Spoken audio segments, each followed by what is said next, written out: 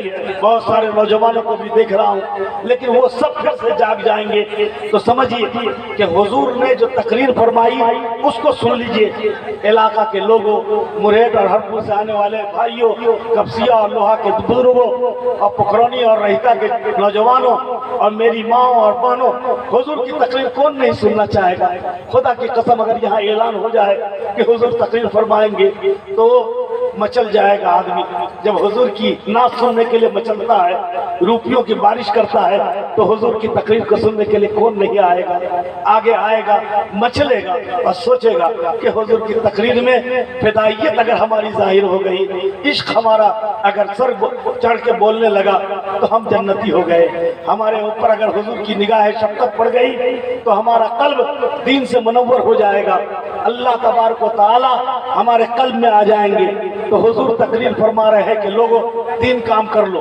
پہلی تقریر ہے مدینہ منورہ میں جانے کے بعد، اس پر عمل کر لیجئے میرے بھائیوں. میں 35 سالوں سے مدرسے میں مہمانان رسول کی خدمت کر رہا ہوں. ایک ہی کام کرتا ہوں کہ اللہ کے رسول کے مہمانوں کو پڑھاتا ہوں، لکھاتا ہوں، علاقوں سے بچوں کو لے جاتا ہوں اور یہی کام کرتا ہوں کہ دین کے اندر کہیں فساد برپا کرنا نہیں ہے. اصلاح کا کام اگر ہو رہا ہے تو وہ دین ہے، اور اگر اصلاح کے نام پہ فساد کی بات بولی جاتی ہے، ایمان والوں کو کاٹا جاتا ہے، مسلمانوں کی جماعت کے اندر توڑ پیدا کیا جاتا ہے، تو وہ اصلاح نہیں ہے، فساد ہے. سنیے حضور کی زبان سے حضور نے جو ارشاد فرمایا. آپ نے ارشاد فرمایا کہ اے لوگوں، سارے لوگوں کو کہا، صرف ایمان والوں کو نہیں کہا، صرف اوس اور خزرج کے انصار کو نہیں کہا، یہودیوں کو بھی کہا اور جمع سارے لوگوں کو کہا کہ اے لوگوں، یا ایھا الناس افشوا السلام.